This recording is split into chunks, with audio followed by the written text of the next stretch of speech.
Chlorophyll classes में स्वागत है दोस्तों। आज हम बात करने जा रहे हैं पादप उत्तक तंत्र। पादप उत्तक तंत्र जो है ये एक अहम टॉपिक है। प्लांट टिश्यू सिस्टम, पादप उत्तक तंत्र।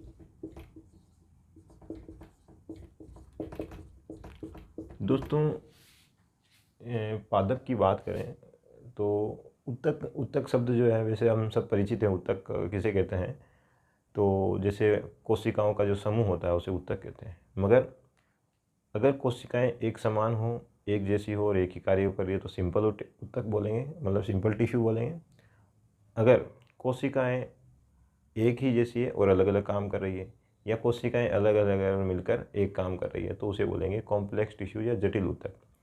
तो अपन बात करें उत्तक तंत्र, तो उत्तक जो है अलग अलग उत्तक या उत्तक के समूह मिलकर क्या बनाएंगे, एक तंत्र बनाएंगे, एक सिस्टम बनाएंगे, उसे उत्तक तंत्र बोलते हैं। अब देखो, जो जीव जंतु होते हैं उनमें उत्तक तंत्र जो है अलग अलग प्रकार का सिस्टम बनाते हैं, ऑर्गन सिस्टम जो है अलग अलग होता है। मगर पादपों के अंदर जो है मेनली अगर आपने देखा होगा तो बहुत सारी चीज़ें जो है कॉमन चीज़ें हैं आपको देखने को मिलेगी। बहुत ही कम चीज़ें जो है आपको डिफ्रेंशिएट करेगी, मतलब बहुत कॉमन चीज़ें, सब आपसे ज़्यादातर चीज़ें जो है तो कॉमन होती है सभी प्लांट्स के अंदर। तो इस तरह से बात करेंगे कि कौन कौन सी चीज़ें जो है सिमिलर है, कॉमन है, सभी प्लांट्स में प्रेजेंट है, नहीं है, पाई जाती है, कैसे पाई जाती है।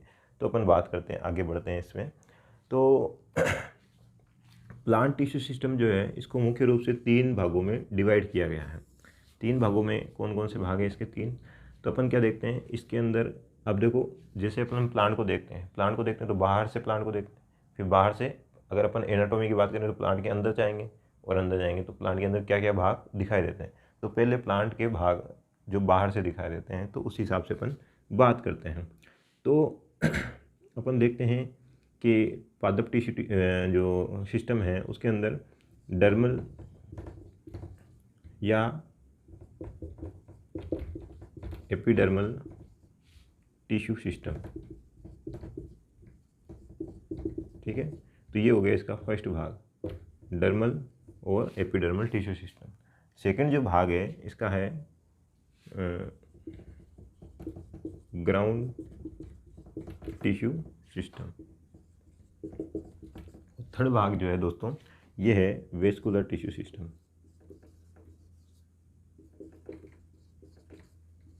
हम सभी के बारे में डिटेल से स्टडी करेंगे इस टॉपिक में, इस वीडियो के अंदर।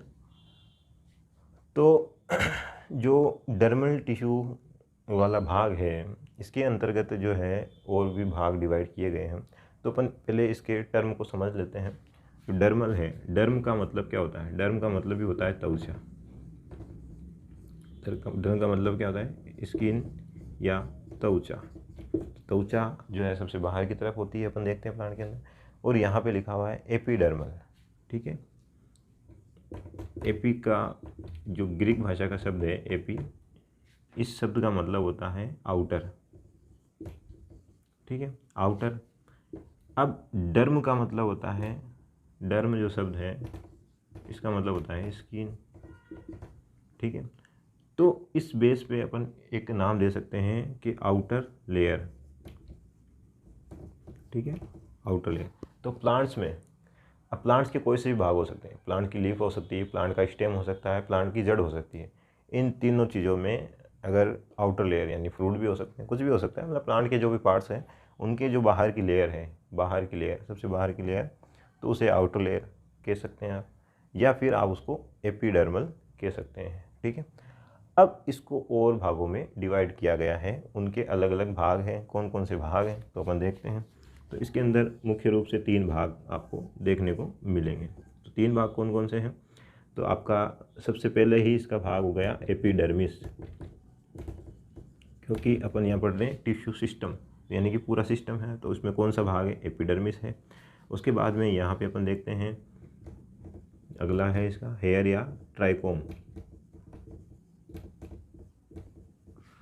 या फिर तीसरा अपन देखते हैं इसके अंदर क्या होता है स्टोमेटा, ठीक है। ये इसका तीसरा पार्ट है। तो दोस्तों अपन क्या देखते हैं कि जो एपिडर्मिस है, एपिडर्मिस यानी कि बाहर की तरफ परत बना रही है। अब देखो बाहर की तरफ परत बना रही है, तो यानी कि पत्तियों में, तनों में और जड़ों में। मगर अपन क्या देखते हैं कि जो पत्तियां हैं, जैसे पत्तियां हैं, अब कुछ में क्या होती है, ये एक परतीय होती है। एक परतीय का मतलब क्या होता है, ये जैसे ये बाहर की तरफ सिंगल सेल जो है इस तरह की एक परत बना रही है मान लो।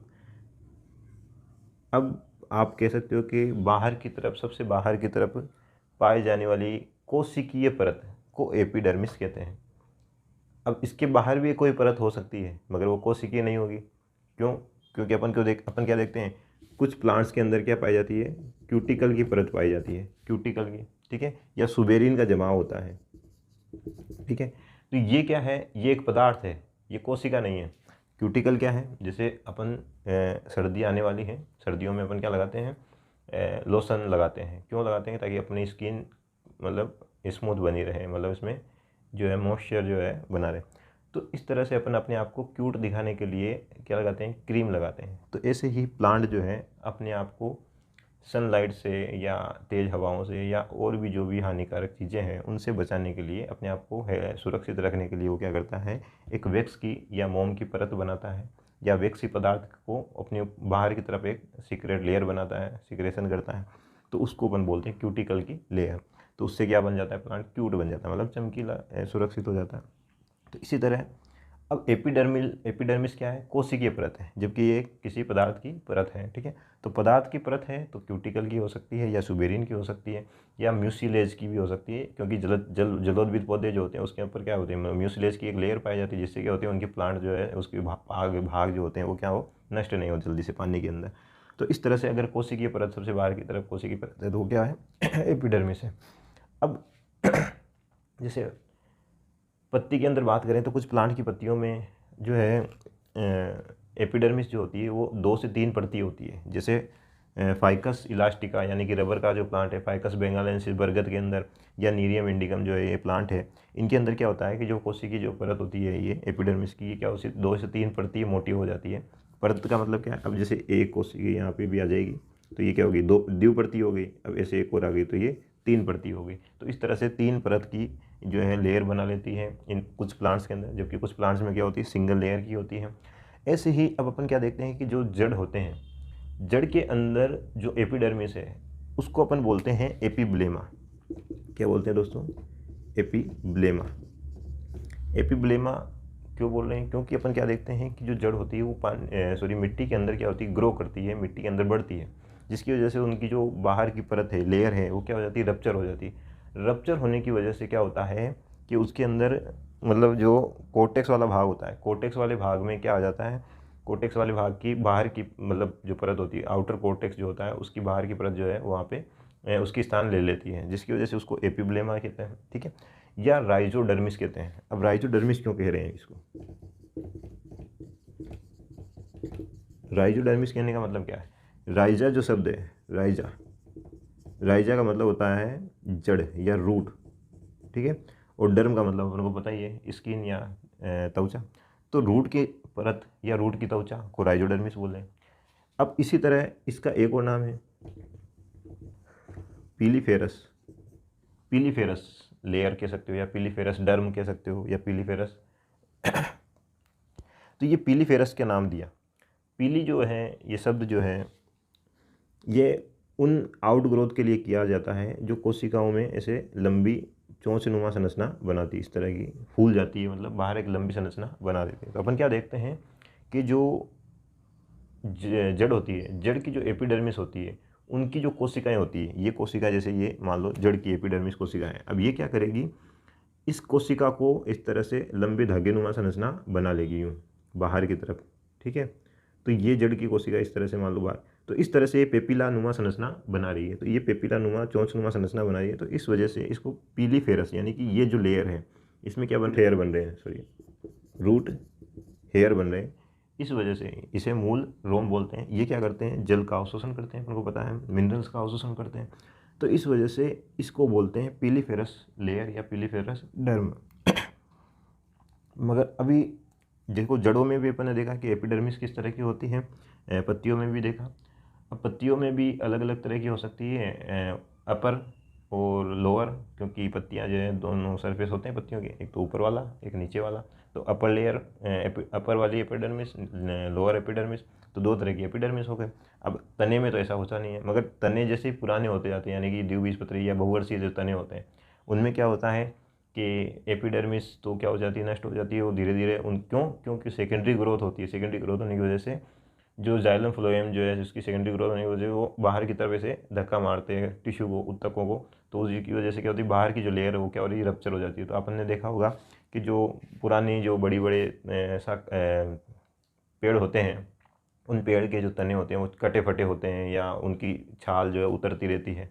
तो उसका रीज़न क्या है कि अंदर से क्या आ रहा है, उनके ऊपर दबाव बन रहा है, जिसकी वजह से बाहर की स्किन क्या हो जाती है, फटने लग जाती है, टूटने लग जाती है। ठीक है, तो रप्चर हो जाती है। तो जरूरी नहीं है कि पुराने तनों में एपिडर्मिस प्रेजेंट हो, वो टूटी हुई भी हो सकती है, रप्चर हो सकती है। तो उसका नाम वो क्या ले लेती है, वो कन्वर्ट हो जाती है किसमें, पेरिडर्म के अंदर कन्वर्ट हो जाती है। ठीक है, उसको अपन क्या बोलते हैं, पेरिडर्म बोलते हैं, जो क्या हो जाती है, कॉर्क कैम्बियम से बनती है। तो इस तरह से अलग अलग प्लांट्स के अंदर अलग अलग, मतलब उसके अंदर जो एपिडर्मिस जो है अलग अलग प्रकार की होती है, या अलग अलग नामों से इसको जाना जाता है। ठीक है, अब अपन बात करते हैं हेयर या ट्राइकोम। तो हेयर मैंने आपको बता ही दी है कि इस तरह से जड़ों के अंदर तो है, जो एपिडर्मिस है उसके कोशिकाएं जो है बाहर की तरफ रोमनुमा संरचना बनाती है, जिसे रूट हेयर बोलते हैं। ऐसे ट्राइकोम, अब ट्राइकोम जो है पत्तियों में होते हैं और तनों में होते हैं।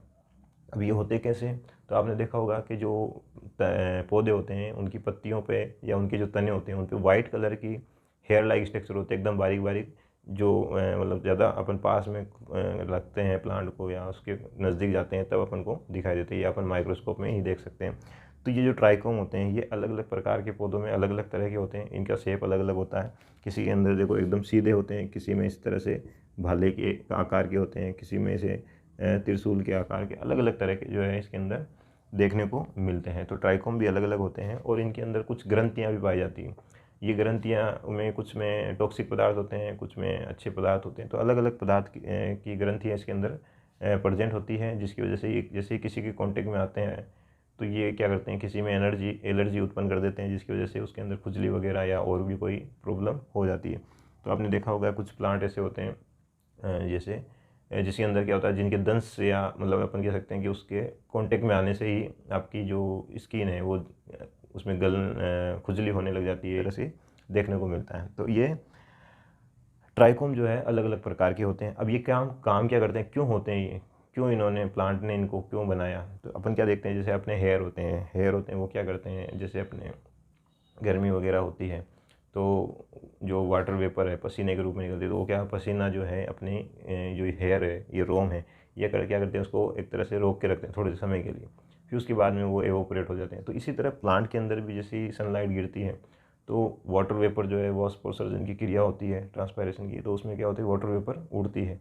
तो उड़ने से पहले ही उसको जो ड्रॉप्स होते हैं उनको क्या करते हैं, ये एक तरह से होल्ड करके रखते हैं कुछ समय के लिए। तो होल्ड करने का काम भी करते हैं और प्लांट की सुरक्षा भी करते हैं। तो इस तरह से अलग अलग जो ट्राइकोम होते हैं वो अलग अलग कार्य करते हैं। उसके बाद में स्टोमेटा की बात करें तो स्टोमेटा अपन को पता ही है, स्टोमेटा बहुत ही ज़्यादा इंपॉर्टेंट है। स्टोमेटा के बिना प्लांट जो है उसके अंदर न फोटोसिंथेसिस होगा और न रेस्पायरेशन होगा, क्योंकि अपन क्या देखते हैं कि जो स्टोमेटा होते हैं, स्टोमेटा से ही जो है गैस एक्सचेंज होती रहती है, ये वाटर वेपर भी एक्सचेंज होती है।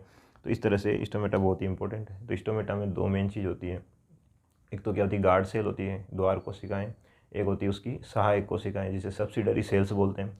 ठीक है, तो अलग अलग प्लांट्स के अंदर जो स्टोमेटा होते हैं वो अलग अलग प्रकार के होते हैं। क्यों होते हैं, क्योंकि उनका जो पैटर्न होता है, उनका जो अरेंजमेंट होता है वो अलग अलग प्रकार का होता है, जैसे आप इमेज में देख सकते हैं।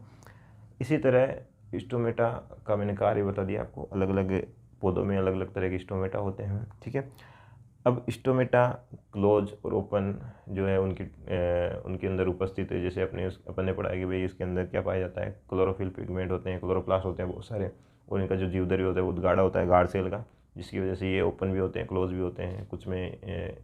अब कुछ प्लांट्स जो होते हैं उसमें स्टोमेटा एब्सेंट होते हैं, जैसे जलोद्भिद पौधे होते हैं। जलोद्भिद में क्या होता है, स्टोमेटा पाए ही नहीं जाते। क्यों नहीं पाए जाते, क्योंकि वो जल में निमग्न है। वो जल में निमग्न है तो जल जो है उसमें ऑक्सीजन घुली हुई रहती है तो उससे ले लेते हैं, और CO2 वगैरह जो है उसमें घुली हुई रहती है और जल है वहाँ पे अवेलेबल।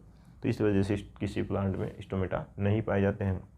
और अब जैसे मरुद्भिद पौधे होते हैं तो मरुद्भिद पौधों में क्या होगा, स्टोमेटा जो लोअर एपिडर्मिस है उसके नीचे, मतलब उसके अंदर ज़्यादा पाए जाएंगे, धसे हुए पाए जाएंगे। क्यों धसे हुए पाए जाएंगे? क्योंकि आपको पता है कि वाटर वेपर का ज़्यादा से ज़्यादा लॉस ना हो, वाटर वेपर जो है बची रहे, तो इस वजह से वो क्या करेंगे, उसको स्टोमेटा को क्या है अपनी दूसरी सतह। तो अब ये हो गई सिंगल लेयर वाली स्टोमेटा, सिंगल साइड वाले प्लांट के अंदर सिंगल साइड में स्टोमेटा पाए जा रहे हैं, और बाई में क्या होता है कि दोनों तरफ पाए जाएंगे। तो इस तरह से स्टोमेटा जो है अलग अलग प्लांट्स में अलग अलग तरीके से पैटर्न में भी अलग हो सकते हैं और उनके लगने की स्थिति भी अलग अलग हो सकती है। ऐसे ही स्टोमेटा के साथ में हाइड्रेटोड्स भी होते हैं, जलरंध्र बोलते हैं इनको। स्टोमेटा देखो क्लोज भी होते हैं, ओपन भी होते हैं, मगर जलरंध्र जो होते हैं वो पत्तियों के किनारों पर होते हैं, पत्तियों के किनारों पर। जैसे ये मान लो ये लीफ है, तो लीफ के इस वाले हिस्से पे पाए जाते हैं, जबकि स्टोमेटा कहाँ पाए जाते हैं, यहाँ पे पाए जाते हैं, सरफेस पे पाए जाते हैं, जबकि जलरंध्र जो है इनके किनारों पे पाए। तो जो लवण युक्त मृदा होती है वहाँ पे ये जो हाइड्रेटोड्स होते हैं उनके द्वारा जल जो है अवशोषित किया जाता है और उनके द्वारा बाहर निकल जाता है। तो अपन क्या देखते हैं कि जैसे घास वगैरह होती है उनके अंदर जो उनकी पत्तियों के किनारे होते हैं उसमें ड्रॉप लटकी हुई रहती है सुबह सुबह।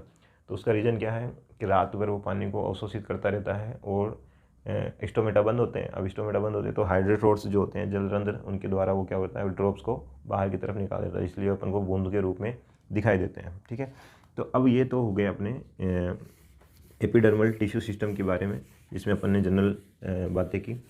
अब अपन बात करते हैं ग्राउंड टिश्यू सिस्टम। देखो ग्राउंड टिश्यू सिस्टम एक ऐसा भाग है प्लांट का, इसके अंतर्गत तो पूरा भाग आ जाता है, तो इनको फंडामेंटल टिश्यू सिस्टम भी बोलते हैं। क्यों? क्योंकि देखो एपिडर्मिस यानी कि एपिडर्मल और वेस्कुलर, इन दो को छोड़कर जो भी प्लांट का भाग होता है वो ग्राउंड टिश्यू सिस्टम में आता है। ठीक है, मतलब इन दोनों को छोड़कर जितना भी भाग है वो किस में आ जाएगा, ग्राउंड टिश्यू सिस्टम में। अब कौन कौन सा भाग आता है, तो अपन क्या देखते हैं, इसके अंदर आ जाता है आपके कोर्टेक्स। अब कोर्टेक्स के 3 भाग हो जाएंगे। कोर्टेक्स के 3 भाग क्या क्या हो जाएंगे, देखो एक तो हो जाएगी hypodermis.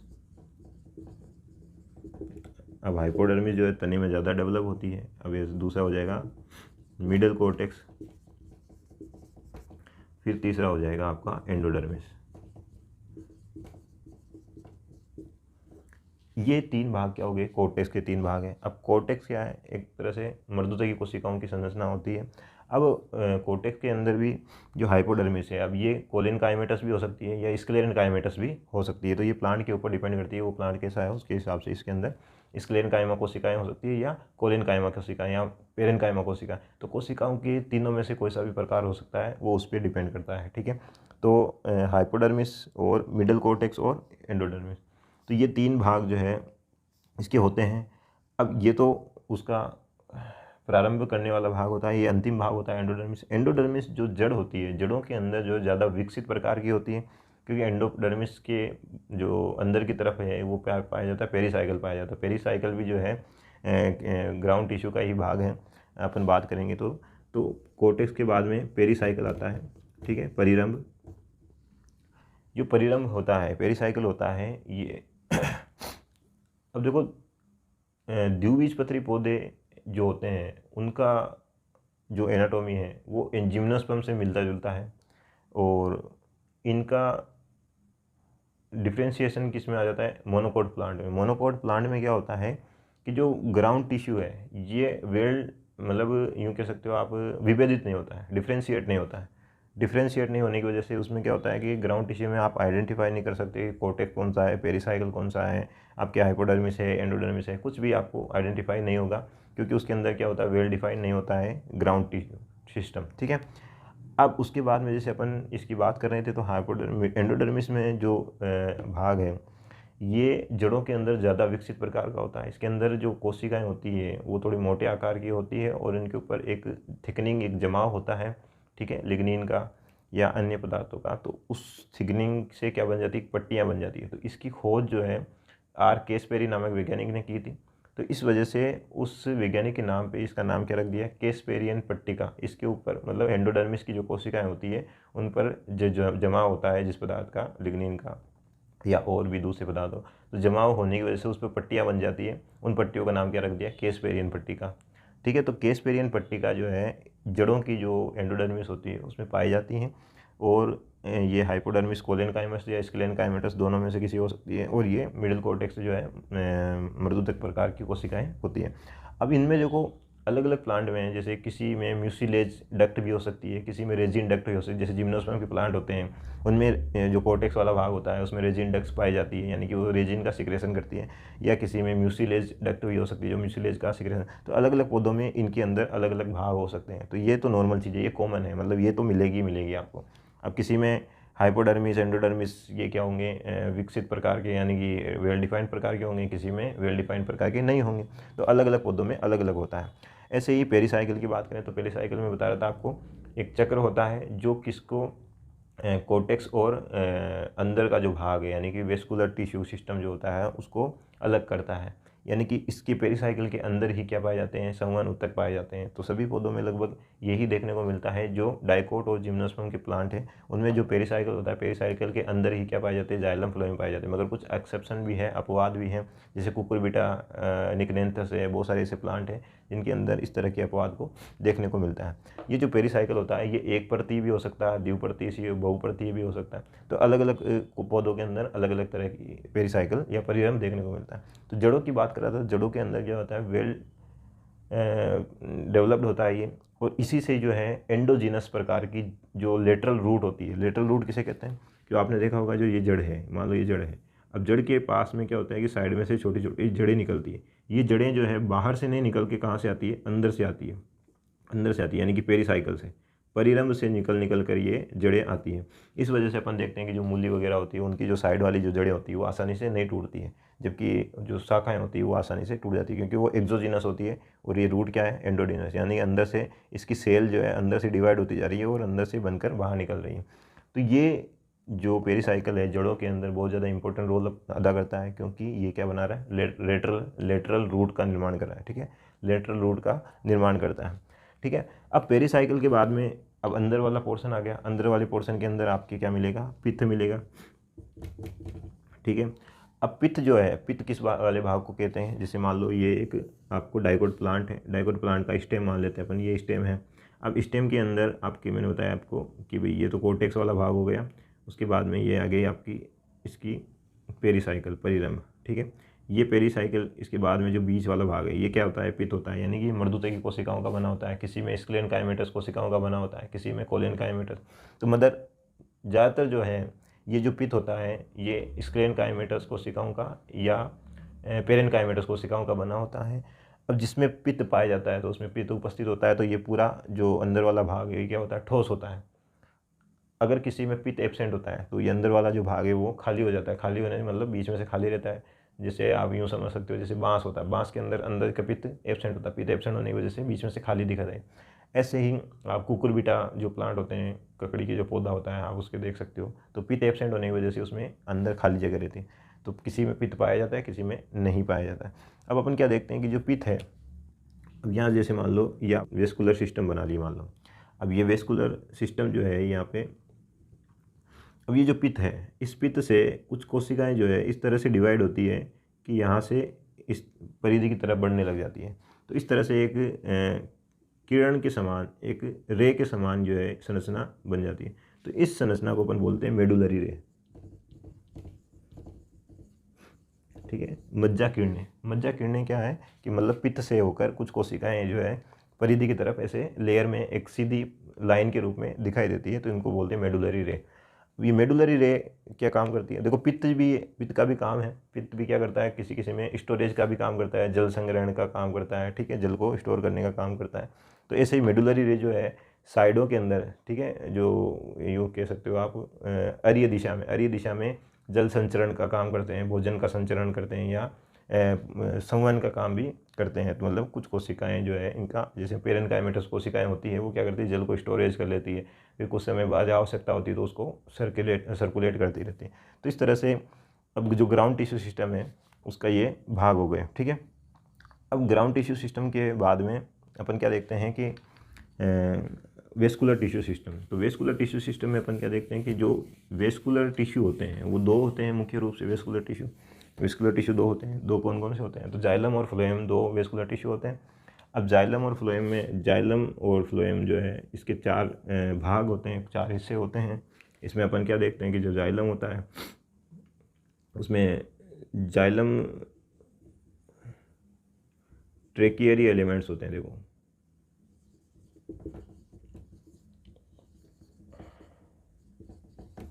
Tracheary elements. Tracheary elements में क्या होता है, दो चीज़ें होती है, एक तो होता है वेसल्स,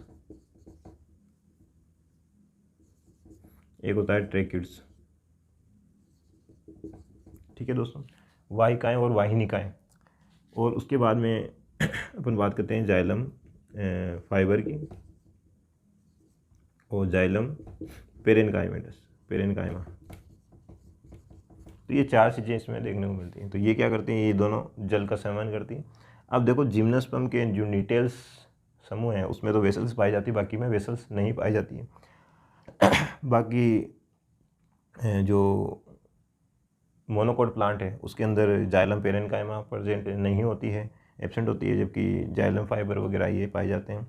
ऐसे ही फ्लोएम के जो है चार भाग हो जाएंगे। फ्लोएम में जो है सीव ट्यूब, ठीक है, और कंपोनियन सेल, ठीक है, इसी की तरह जाइलम फाइबर हो गया, सॉरी फ्लोएम फाइबर हो गया, और फ्लोएम पेरेनकाइमेटस सेल्स हो गए। तो इस तरह से ये भी एक कॉम्प्लेक्स टिश्यू का एग्जाम्पल है, जटिल उत्तक का एग्जाम्पल है, क्योंकि इसमें देखो अलग अलग तरह के उत्तक या कोशिकाएं मिलकर क्या बना रही है, एक उत्तक बना रही है, जैसे फ्लोएम, ऐसे ही जाइलम। तो ये अलग अलग पौधों के अंदर होता है। तो जिम्नोस्पर्म के पौधे जो होते हैं उसमें सीव ट्यूब के स्थान पर सीव सेल प्रेजेंट होती है और कंपोनियन सेल नहीं पाई जाती है, जाइलम फाइबर जाइलम पेरेनकाइमा होती है। ऐसे ही कैनाबिस सटाइवा जो प्लांट है आपने सुना होगा, तो उसमें क्या होता है, जो फ्लोएम फाइबर होते हैं, सॉरी फ्लोएम फाइबर का उपयोग जो करते हैं रस्सा बनाने में, ये बोरी बनाने में, ठीक है, तो ये फ्लोएम फाइबर जो होते हैं उनका ही उपयोग करते हैं। उनको निकालते कैसे हैं, तो अपन क्या देखते हैं कि जो प्लांट होते हैं उनको क्या करते हैं, पानी में रख देते हैं। पानी में कुछ समय बाद में धीरे धीरे जो पेरेनकाइमेटस सेल है वो तो क्या हो जाती है, डिग्रेड हो जाती है। अब डिग्रेड तो बचा हुआ कौन सा है, फाइबर, क्योंकि ये क्या होता है, फ्लोएम के अंदर एक सभी कोशिकाएं जीवित कोशिकाएं होती है, जबकि फ्लोएम फाइबर होता है मृत कोशिकाएं होती हैं। बाकी जाइलम के अंदर बात करें तो जाइलम में वेसल्स, रैकेट और ये फाइबर, ये सभी क्या होते हैं, मृत होते हैं, जबकि पेरेनकाइमा सेल जो है जीवित होती है। तो ये सभी जो है जाइलम वेस्कुलर टिश्यू सिस्टम बनाते हैं। तो वेस्कुलर टिश्यू सिस्टम में अगर अपन बात करें कि भाई वेस्कुलर टिश्यू सिस्टम में जो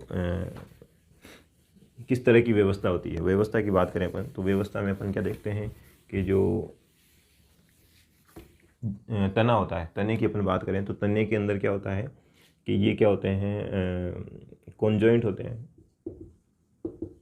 कॉन्जॉइंट का मतलब क्या होता है, संयुक्त।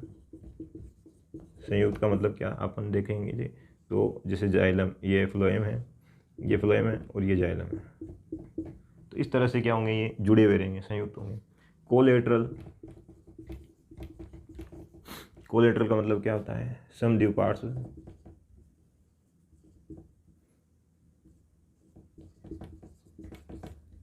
ठीक है, समपार्श्व या समद्विपार्श्व।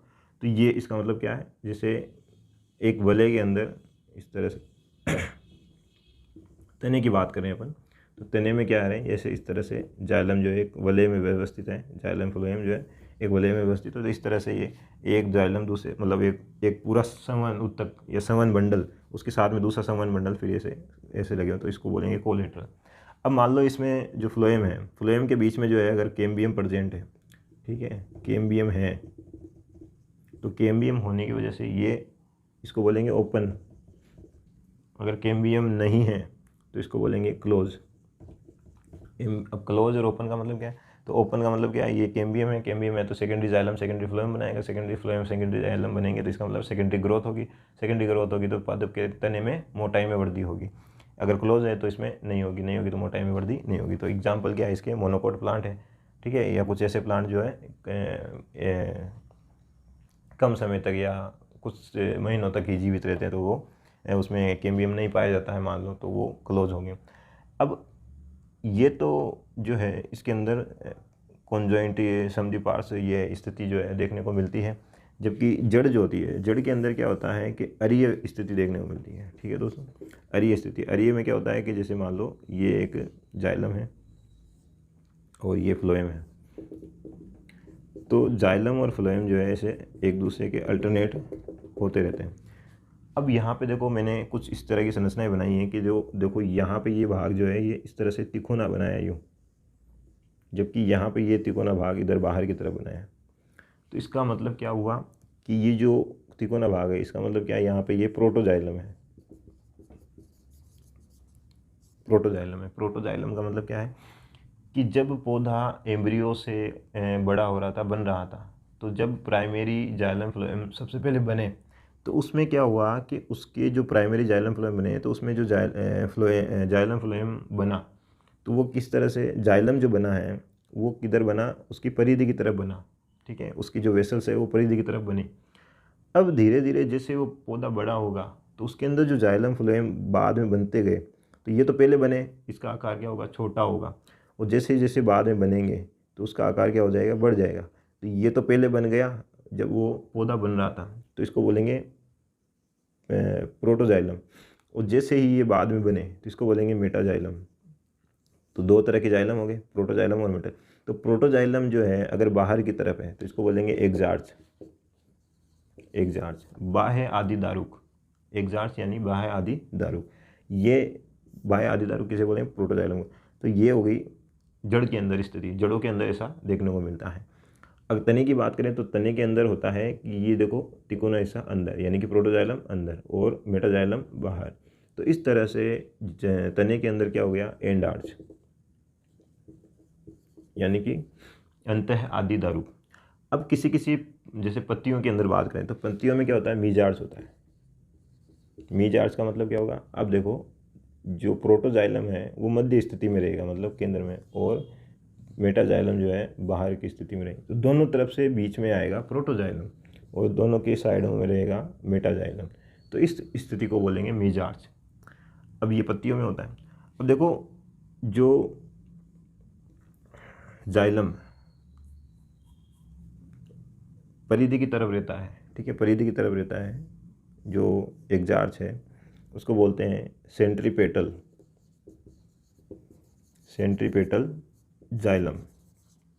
और जो अंदर सेंटर की तरफ है उसको बोलेंगे सेंट्रीफ्यूगल, सेंट्रीफ्यूगल जाइलम। तो साइकस के अंदर जो रेचिस होता है, साइकस का जो रेचिस होता है उसके अंदर दोनों तरह के जाइलम पाए जाते हैं।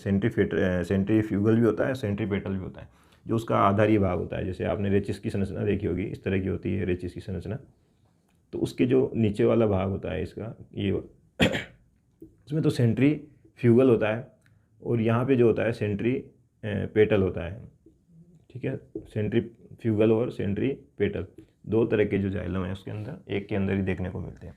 तो इस तरह से जाइलम की जो स्थिति है अलग अलग पौधों के अंदर अलग अलग हो सकती है, मतलब समवनपूल की स्थिति अलग अलग पौधों में अलग अलग तरह की हो सकती है। तो अगर अपन आगे बात करें कि भाई जैसे ये मैंने बनाए, इसमें बहुत सारे 1 2 3 4 5 6 बना दिए, तो इसको बोलेंगे पोली आर्च। पोली आर्च मतलब बहु आदिदारुक, यानी बहुत सारे इसके अंदर जाइलम। अगर इसमें दो हो तो डाई आर्च, यानी कि द्विआदिदारुक, यानी कि जाइलम फ्लोएम की संख्या स्थिति क्या है, 2 है, और 3 है तो टेट्रा है, 4 है तो 4 टेट्रा। तो इसी तरह इनकी संख्या के नाम आधार पर ये आर्च जो शब्द है, आर्च का मतलब होता है ये प्रारंभ होना। जैसे वैसे इसका शब्द का अर्थ क्या होता है, मेहराब, ये जो होता है अपने गेट होता है, गेट जिसमें एंट्री होती है अपनी। जैसे अपने पहले महाराजाओं के पहले गेट होते थे, क्या नाम है, किलों के जो गेट होते थे उनमें बड़े बड़े गेट बनाते थे, वो एंट्री गेट होता था। तो इसी तरह आर्च जो शब्द है वहाँ से लिया गया है। तो आर्च का मतलब अपन यहाँ निकालेंगे प्रारंभ, स्टार्टिंग करने वाला। तो जाइलम जो स्टार्टिंग में बना है वो प्रोटोजाइलम पहले किधर बना, बाहर की तरफ, तो एग्जार्च अंदर की तरफ बन गया तो एंड आर्च। तो इस तरह से इनकी स्थिति जो है देखने को मिलती है। तो आज के पाठ्यपुस्तक तंत्र में अपन इसी क्लास को यहीं विराम देते हैं। Thank you.